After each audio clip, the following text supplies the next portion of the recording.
Jour après avoir longtemps courbé le front, le peuple se leva pour venger son affront, et puis finalement remporter la victoire. On croit rêver devant cette page d'histoire, à songer que ces gens sont chefs mal équipés, fiers revendicateurs de leurs droits usurpés. Dans leur révolte sainte et leur courage austère, osaient braver ainsi la puissante Angleterre. Oh, à Saint-Denis, oh,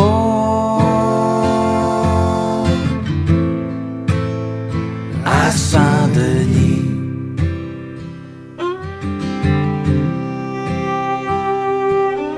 Mais la force et l'audace au nombre suppléant, la lutte fut épique et le combat géant. Dans les folles clameurs et les trombes de fer, le village assiégé grondait comme un enfer. Oh,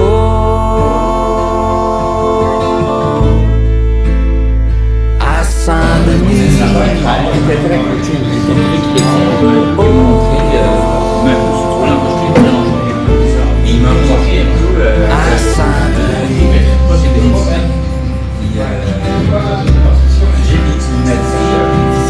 C'était eux les soldats, chose incompréhensible, qui pour un tir fatal semblaient se... Mais qui volontairement faisait la désobéissance, de désobéissance. Il y avait profondément la place pour le rendre intelligent sur les sources, pour les inciter à se prendre en main, à se développer.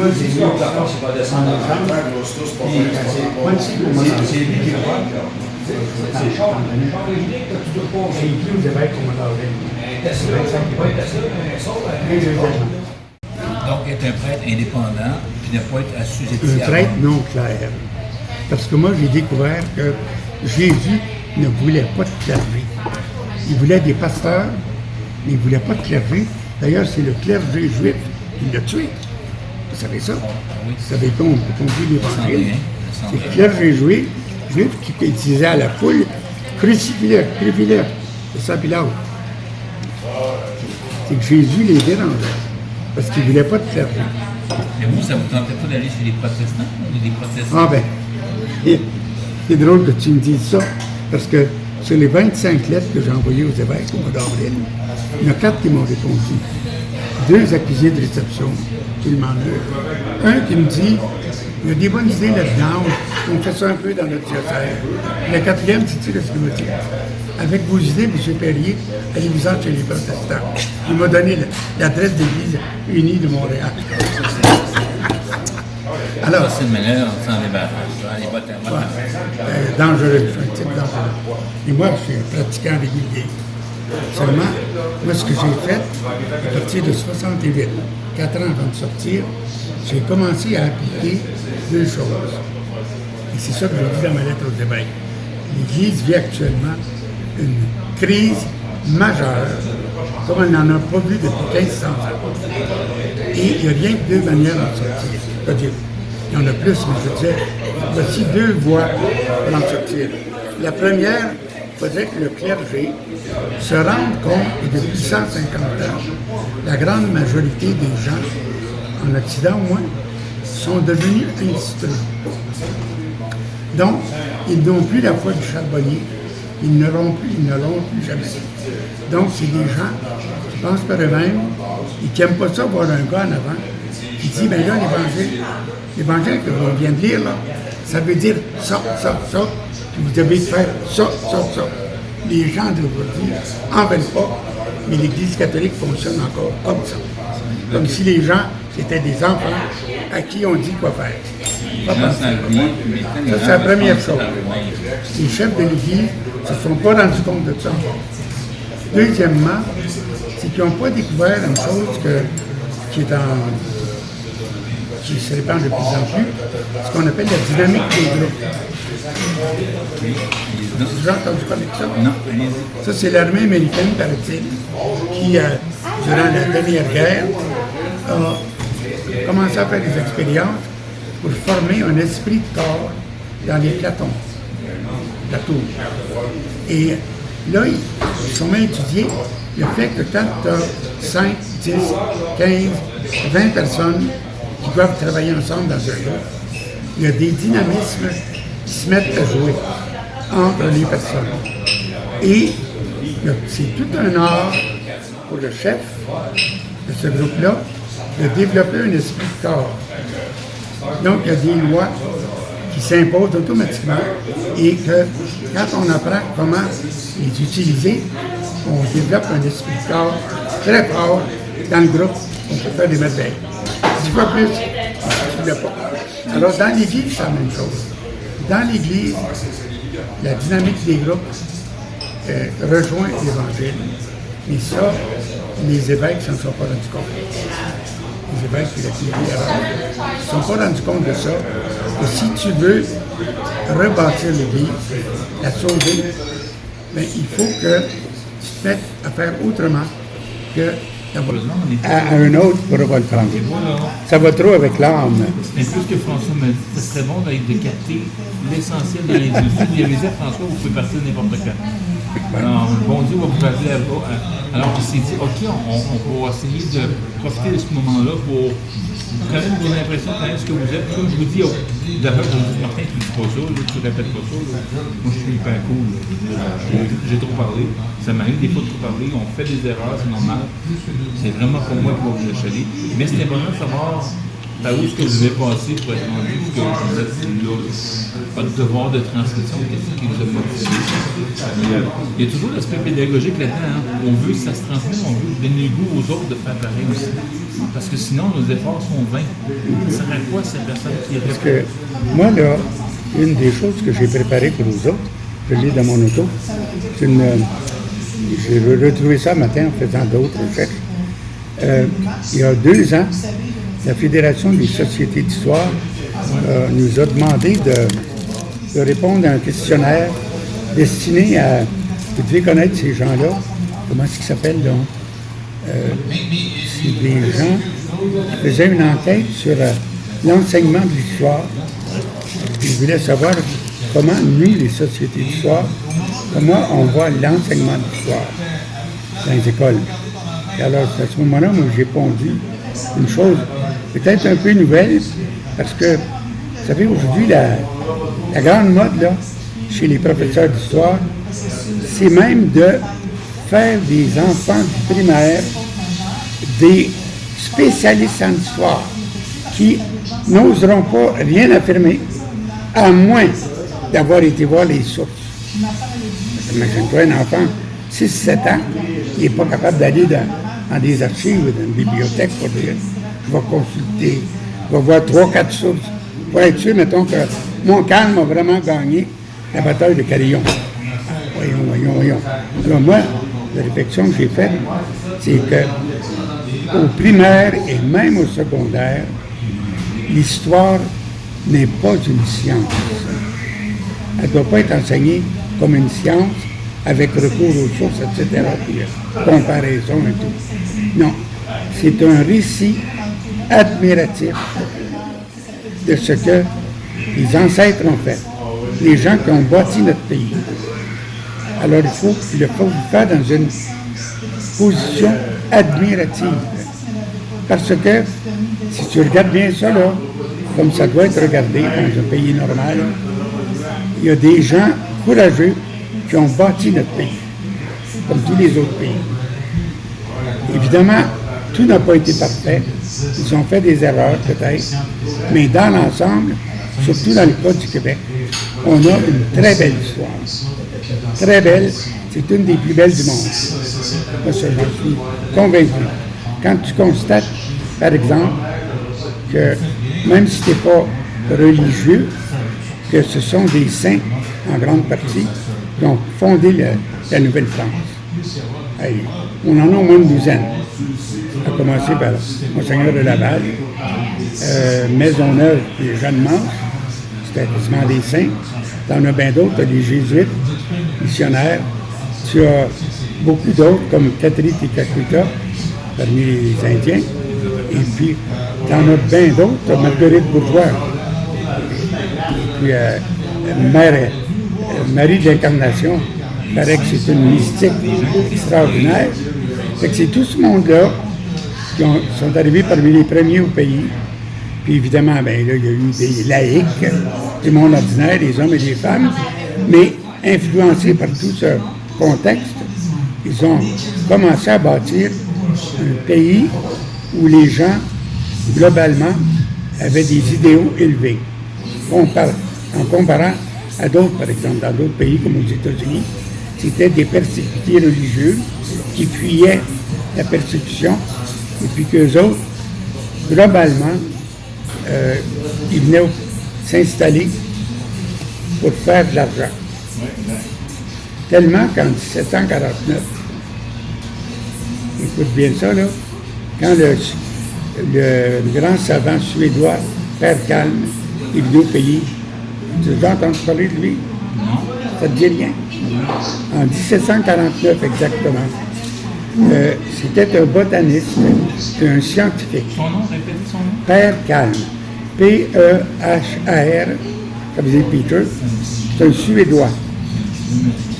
P-E-H-A-R, Kalm, K-A-L-M. Avez-vous déjà entendu parler de lui, quoi? Non.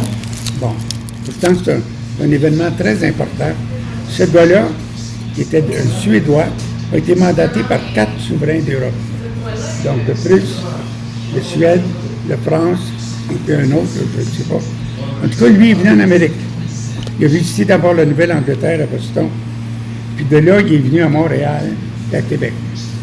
Et lui, quand il est arrivé en Nouvelle-France, après avoir été à Boston, il a écrit « Ça a été comme passer de la nuit au jour ». C'est bien ça. Il dit à Boston, c'est le business. Business, business, business. J'arrive à Montréal, il y a de la culture. Les femmes sont bien habillées, il y a du théâtre, il y a tout. Il compare même les femmes de Montréal et celles de Québec. Alors, son livre a été traduit il y a à peine 25 ans par un nommé Rousseau, Montréal. Et j'ai la copie de son livre. C'est très instructif, parce que lui, là, c'est très intéressant à lire, parce que lui, imaginez-vous, c'est un savant. Alors, partout où il passait, en se levant le matin, il note, il fait 30 degrés centigrades, qui est en centigrades déjà. Il sort dehors, il voit une plante.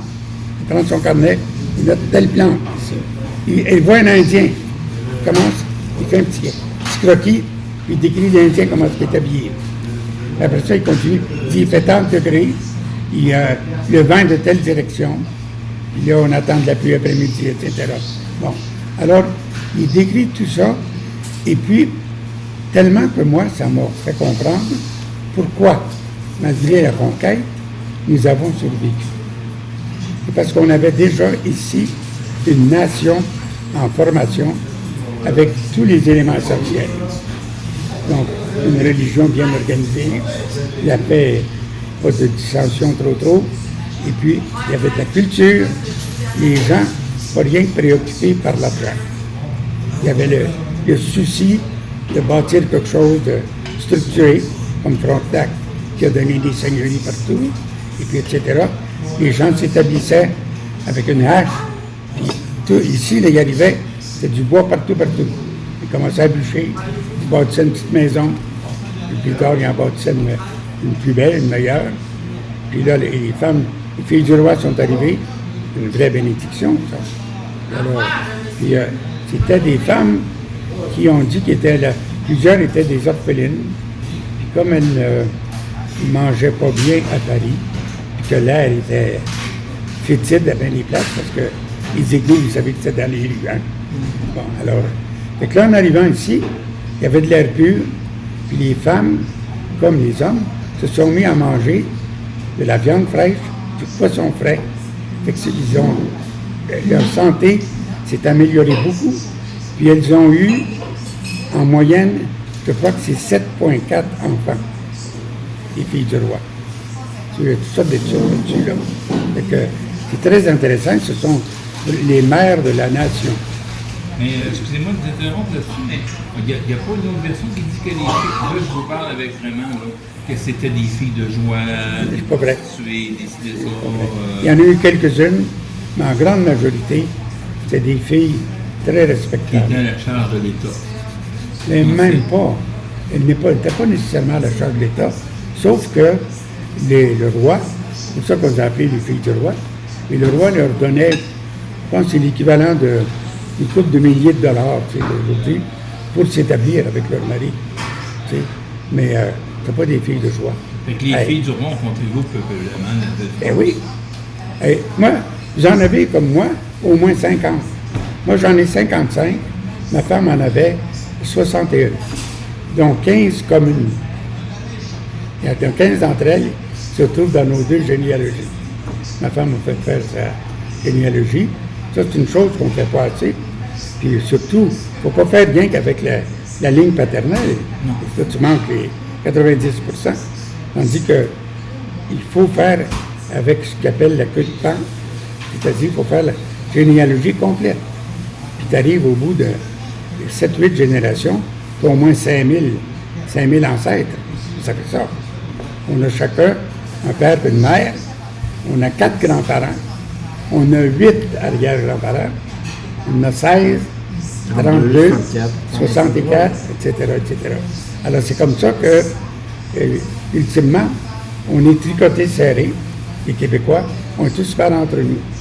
À la quatrième, 5e génération. Il n'y en a rien qu'à peu près 5 à 6 000 Français qui ont fait souche ici. Il y en a venu 15 000 à peu près. Mais beaucoup de soldats, beaucoup de religieux, etc. Alors, mais il y en a 5 000 qui ont eu des enfants. On est tous des descendants de Louis Hébert et de Marie Rollet. Vous l'êtes probablement sans le savoir. Mais si vous savez des économies à un moment donné, faites faire votre généalogie. Ça vaut la peine. Et, ma femme l'a fait faire, puis à sa grande surprise, elle a vu que, ben d'ailleurs, elle avait connu, elle, son grand-père, petit paternel ou maternel en tout cas, Joe Saint-Ours, qui s'appelait. Puis lui, là, il avait une mère qui était algonquine, avec un nom long comme ça. La grand-mère aussi, un nom. Bien, alors, on perd la trace. Parce que les Autochtones, eux autres, quand les missionnaires les baptisaient, la plupart du temps, ils ne demandaient pas les grands-parents, même les parents. Ils ne savaient pas.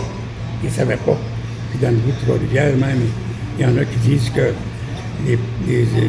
les prêtres avaient une espèce d'ordre de ne pas enregistrer les Indiens comme tels, en tout cas. N'importe. Oui, parce qu'on disait que les Indiens n'avaient pas d'âme. Le pape avait décrété que les Indiens n'avaient pas d'âme. Non, mais ça, c'est un bout de temps en Amérique du Sud, mais pas ici. Okay. C'était dépassé, ça. C'est des conquistadors qui ont mis ça comme principe et qui en ont tué des millions. OK, c'était leur excuse. C'est pas fait au Canada. Bon, on peut tuer, pas de problème. Ces gens-là, le peuple ne les reconnaît pas comme des êtres humains. Ils sont plus proches des animaux, des choses comme ça. Pas vrai. Pas vrai, en tout cas pas ici. Pas en Nouvelle-France. C'est pour ça que je vous dis que notre histoire est bien plus belle. Mais de toute façon, le papier que je vous ai préparé, là, oui. qui était la conclusion de l'enquête de la Fédération, c'est que au primaire et au secondaire, l'enseignement de l'histoire doit être un récit admiratif des ancêtres qui ont bâti notre pays. Puis alors, il faut... Donc, il y a une vérification du passé. Moi, j'ai eu le bonheur d'avoir un professeur de même, en 7e année, en Ontario. Vous savez qu'en Ontario, à l'époque, je pense encore de même, le primaire, c'est 8 ans. Alors moi, en 7e année, j'ai eu un professeur qui enseignait l'histoire comme ça. Puis il m'a donné l'admiration pour mes ancêtres franco-ontariens et puis québécois. Et parce que moi, j'étais la 3e génération de franco-ontariens. Mais alors, donc, et les problèmes au primaire et au secondaire, écoutez bien ça, les problèmes, il faut les garder pour le cégep et l'université. c'est là qu'il faut essayer de... il faut commencer par tout dire.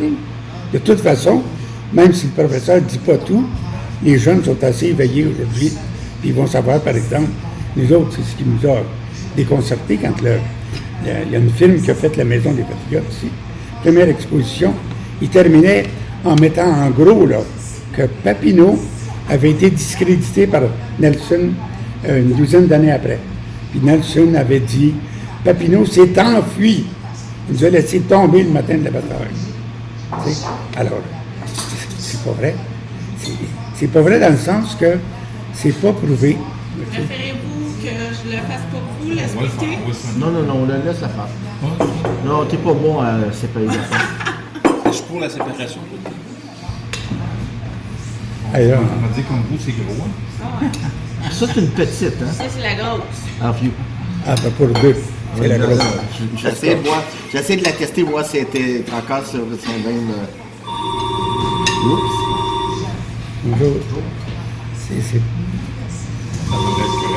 parce que vous avez l'air bien bâtis tous les deux. Alors, elle a dit, c'est des bûcherons. Est-ce que vous voulez avoir plus de sauce? Non. Non? Ouais, Ben, bon appétit. merci beaucoup. On est des bons vivants. Bon, bravo.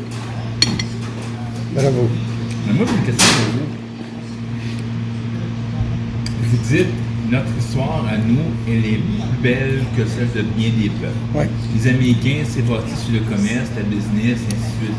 Les Américains aussi glorifient leur propre histoire aussi. Ils disent qu'ils ont une belle histoire. Ben, les Américains, ils sont très fiers. Personne ne dénigrer son passé.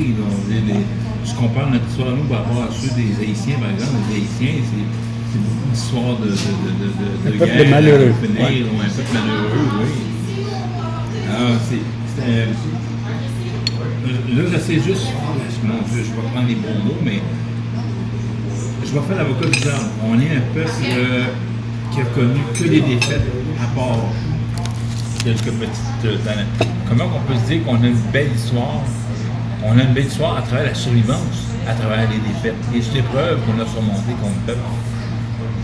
Non. Comment on peut vous dire qu'on a une belle histoire? On est quand même un peuple conquis. Puis en plus, dans l'histoire récente, on a eu 2 occasions de se prononcer sur notre avenir. On s'est dit non nous-mêmes. On s'est dit non nous-mêmes. Tout ce qui nous reste de fierté, c'est qu'on a survécu à l'anglicisation pendant tellement d'années, puis parfois ça s'est passé à un cheveu d'aiguille, on a résisté pareil. En quoi vous dire qu'on a une belle histoire? Parce que notre culture s'est quand même bien épanouie malgré tout en Amérique. Parce que notre langue s'est enrichie, n'est pas devenue une langue morte comme d'autres langues. Ouais. Qu'on a bien intégré les gens. Jusqu'à tout récemment, on intégrait bien nos immigrants, on en faisait des Québécois, des Canadiens, Français, Québécois. Mais exemple, les vagues d'immigration, les premières vagues d'immigration, par exemple, les Polonais qui ont pratiquement disparu, ils font partie de nous, les premières vagues d'Italiens, et ainsi de suite, ceux qui ont fui la grosse misère noire. Maintenant, c'est nous autres, c'est nos gènes, ça s'est métissé, ce monde. On est intégrés. C'est ça. C'est ça qui est normal. Alors, en quoi allez-vous me dire qu'on a une plus belle histoire que d'autres peuples?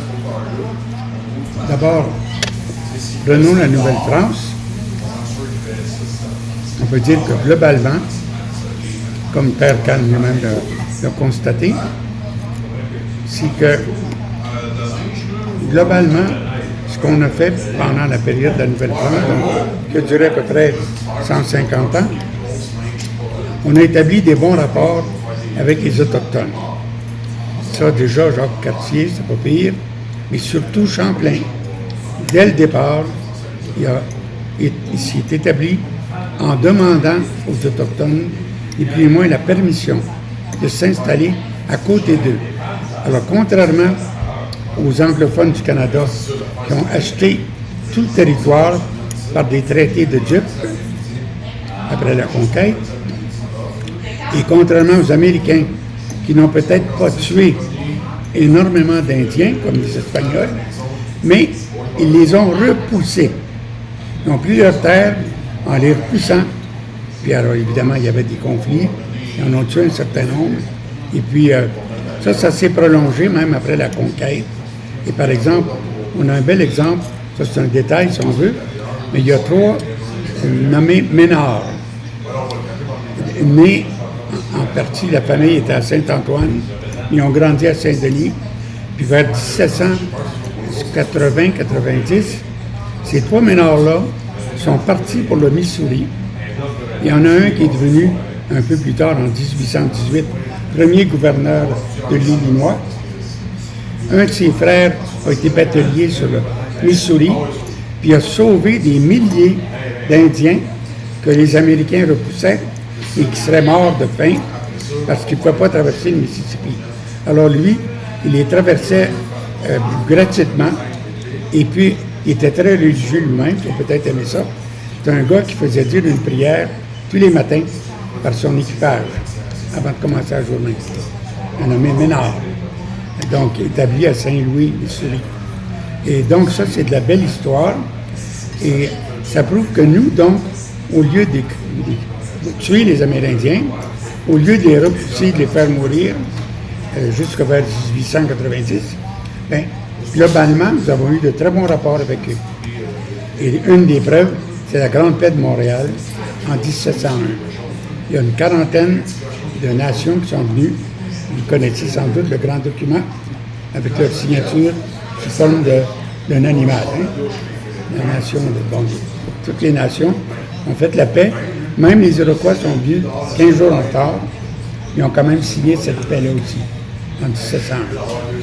Donc, les Iroquois, les Sioux, les Renards et une tribu dans le sud des États-Unis, sous le régime français, je pense que c'était les Choctaws, les Ojibwe. Non, ça c'est dans l'ouest.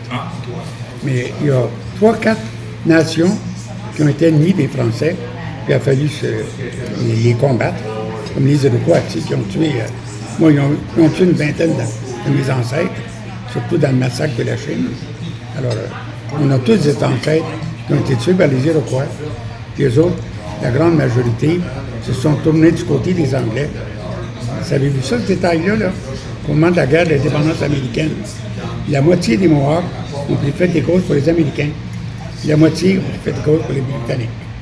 Ceux qui ont pris le bord des Britanniques, ils ont une de leurs filles, la fille d'un chef, a marié un nommé Johnson. Il avait un grade dans l'armée britannique. Puis eux autres, ils ont été favorisés dans le sens que, quand la guerre était finie, les Mohawks qui avaient pris le côté des Américains pensaient d'être favorisés par Washington. Puis au contraire, Washington a fait, avant les Canadiens anglais, il les a parqués dans des réserves, puis il leur a donné aucune faveur.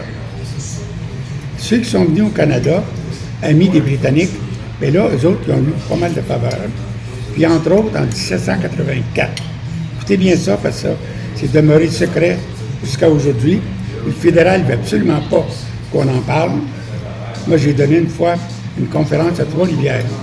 Sans le savoir, sans que je le sache, il y avait 2 Mohawks dans la salle. Puis après la conférence, ils m'ont dit, M. Perrier, vous avez dit des choses qu'on n'est pas supposé dire.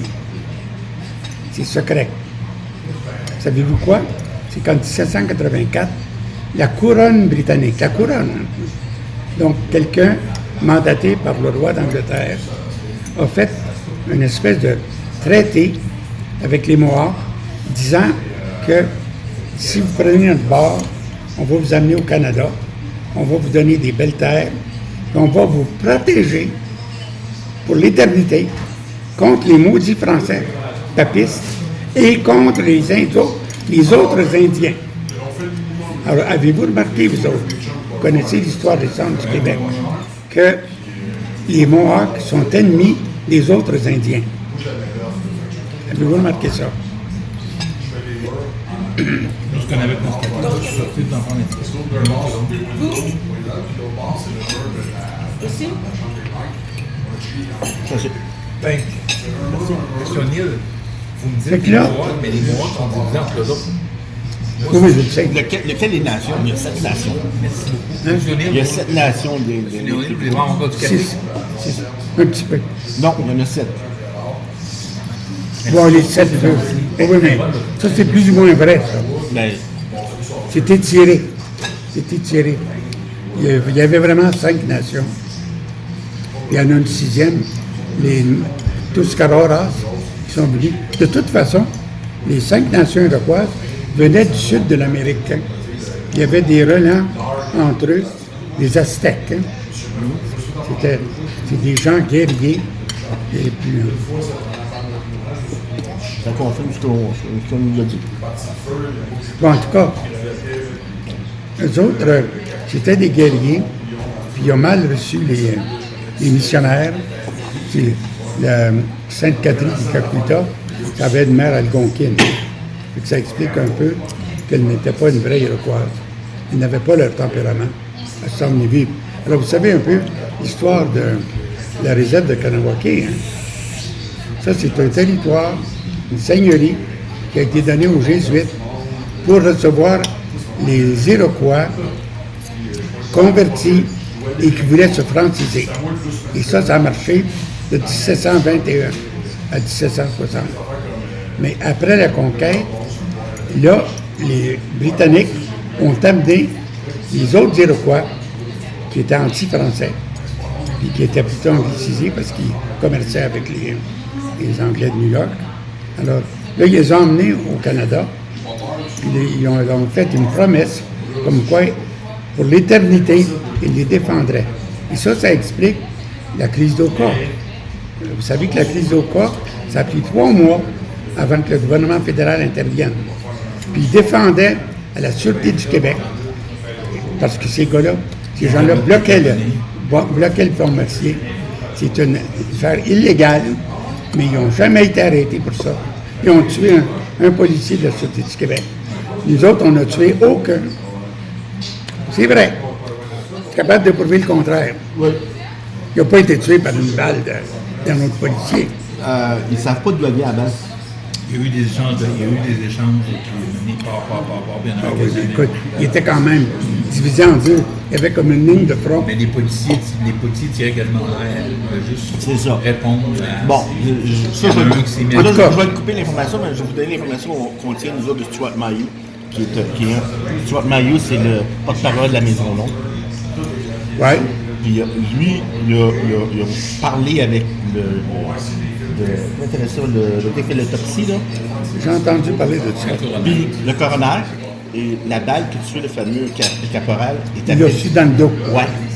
Comment il a fait pour savoir ça alors qu'il était après parler avec quelqu'un devant lui? Exactement. Puis la personne qui parlait devant lui, on lui a parlé.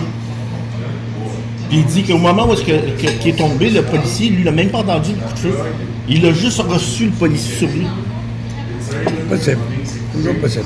En tout cas, ça, c'est... Il dit que un élément. c'est un guet-apens. Lui, il dit que c'est un guet-apens pour faire en sorte que les deux se confrontent. Quelqu'un a voulu ça. Non, mais écoutez, Oui, parce que ça tirait en l'air. Quand il y a eu des affrontements, ça tirait en vous l'air. avez peut-être des amis parmi eux autres, je le sais. C'est possible. Parce que les Québécois veulent être ouverts à tout le monde. Puis je le suis, moi aussi. Seulement, je me rends compte que les faits souvent contredisent la propagande. Bon. Puis là, il y a quand même des faits. C'est que les Mohawks ne veulent pas apprendre le français. Là aussi. C'est un autre truc qui est faux, ça dépend des groupes. Si tu parles des Mohawks qui sont attachés à la fameuse histoire canadienne là, des Premières Nations, ceux-là, c'est super connu. Si vous parlez du monde local, Ouais. comme les Ghanéens, excusez, je le prononce encore mal, eux autres, ils parlent plus qu'une langue. Puis pour eux autres, le français, ça fait partie de ceux qui doivent apprendre. Je parle de cette nation-là, là. Je parle pas de tout le monde. Mais on comprend ce que vous voulez dire. Oh, je comprends Cette ce que vous nation-là, dites. oublie pas, là, Ceux qui ont été manipulés. ils ont des membres à Quisasnay. As-tu visité à Quisasnay? Ouais. Moi, j'y suis allé 3 fois. Bon, puis ils ont une école à Cornwall, parce que la réserve d'Aquisasnay continue à Cornwall, mais la majeure partie du terrain est aux États-Unis. Mais pas En tout cas, les autres sont bien plus américains que canadiens. Et puis on a une école dans... Bon, mais en tout cas, moi, ce que je veux dire, c'est que globalement, les Iroquois ont été nos ennemis depuis Champlain. C'est vrai. Parce que, vous savez comment ça a commencé, hein? c'est que, n'oubliez pas, là, il y a un livre qui existe, Une vallée de la mort attendait les Français. Vous n'avez pas vu ça. C'est le notaire, comment est-ce qu'il s'appelle, du côté de l'Assomption, le notaire Boisvert, qui a écrit une série de 5 livres. Il est allé puiser dans toutes les archives, même en Europe, puis il a sorti même un des 5 livres, c'est mon ancêtre, Cuillerier, qui a été 19 mois prisonnier des Onéioutes, qui est la plus petite, je crois, la plus petite des 5 nations. Il a été 19 fois le prisonnier, puis il a réussi à s'échapper, puis il ne voulait pas raconter ses mémoires parce que pour lui, c'était trop cruel. Il avait été obligé de tuer à un moment donné pour être adopté, là. Puis, en tout cas, fait que là, lui, il a fini par écrire ses mémoires à la demande de l'intendant Raudot. Mais ce que je veux surtout vous dire, c'est que l'antipathie entre les Iroquois et les Français a commencé en 1609. Parce que Champlain, à Québec, s'est installé là. Puis là, les Montagnais, qui sont appelés les Inuits aujourd'hui, bon, parce que les Hurons n'étaient pas là pantoute, hein. C'était les Montagnais, les Inuits, qui étaient alentour de Québec. Puis eux autres se faisaient tuer par les Iroquois, parce que les Iroquois, à partir de chez eux, au sud du lac Ontario, ils voulaient contrôler tout le commerce des pelleteries. Alors lui, eux autres, ils s'arrangeaient pour venir sur le Saint-Laurent, puis là, ils pognaient tous les Indiens, puis ils les tuaient, ceux qui voulaient échanger des pots avec les Français. Fait que là, ils ont demandé à Champlain, aussitôt qu'il est installé à Québec, voulez-vous nous défendre contre les Iroquois? Parce que, quand on dit une vallée de la mort, c'est que quand Cartier est venu, il est au courant que Cartier s'est rendu au Mont-Royal. Ouais. D'ailleurs, c'est lui qui a appelé Mont-Royal, il a donné le nom. Il a trouvé le village d'Hochelaga. 75 ans après, il n'y avait plus un seul village indien le long du Saint-Laurent. Ils avaient tous été tués. Il y en avait un près de Sorel, de Maïsouna. Il y en avait un du côté de la Belleterie, je crois. Il y avait Donnacona, un peu plus loin. Il y avait plusieurs villages en 1534-35. Mais quand Champlain est arrivé, la vallée du Saint-Laurent était vide parce que les Indiens du Nord, les Algonquins, les Cris, qui voulaient vendre des pots aux Français, ils étaient obligés de passer par la tête des rivières. L'Outaouais, le lac Témiscamingue, la Haute-Gatineau, la Haute-Lièvre, le Haut-Saint-Maurice, et aboutissaient au lac Saint-Jean. C'était un espèce de grand détour pour eux autres. C'était bien plus facile de passer par le Saint-Laurent. Ils aboutissaient à Tadoussac ou à Québec pour vendre leurs pots. Parce que s'ils ne faisaient pas ça, s'ils passaient du Saint-Laurent, ils étaient tués par les Iroquois. N'oublie pas que les Iroquois ont tous tué les nations autour d'eux autres. Hein. Les Ériés au sud du lac Érié, les Andastes, les Loups même, les Neutres, puis en 1949, tous les Hurons, moins 10%. 10% qui se sont sauvés, la moitié dans l'Ouest, puis la moitié à Québec. Puis là, ça fait drôle de voir quand les Sioux à Québec, ils disent « Nous autres, on était propriétaires du territoire de Québec. On aurait le droit d'exiger un loyer. » Pas vrai, pas en tout. Ils n'étaient pas là du tout, eux autres. Ils étaient dans la baie Georgienne. C'est là que les missionnaires jésuites sont allés les évangéliser pendant une vingtaine d'années. Ils ont bâti Sainte-Marie aux Hurons. Et tu es allé voir ça en Ontario? Non. Ça vaut la peine de voir ça. Parce que l'Ontario est reconstitué. C'est une espèce de réduction. Hein. Puis avec un village complet. Bon, en tout cas, mais en 1649, les Iroquois sont arrivés. Ils ont tous tué. 10% sont sauvés. La moitié vers l'ouest, la moitié à Québec. Puis là, aujourd'hui, les Hurons de Québec essayent de dire « C'est nous autres qui ont été ici avant les Français. » Voyons, les Français les ont rescapés. Avez-vous une histoire semblable sur des faits d'histoire, sur l'histoire de ce qu'elle a, entre guillemets, folle, de la mairesse de Montréal, qui dit que Montréal, c'est un territoire non cédé? C'est tout braque, ça. Les Iroquois, les vrais Iroquois, n'ont jamais été à Montréal. C'était des Iroquoiens qui étaient là. le village de Schlaga, les autres, là, Maïsouna, Testadaconé, puis tout, c'était des Iroquois. Excusez-moi, c'est quoi ça, des Iroquois et des Iroquois?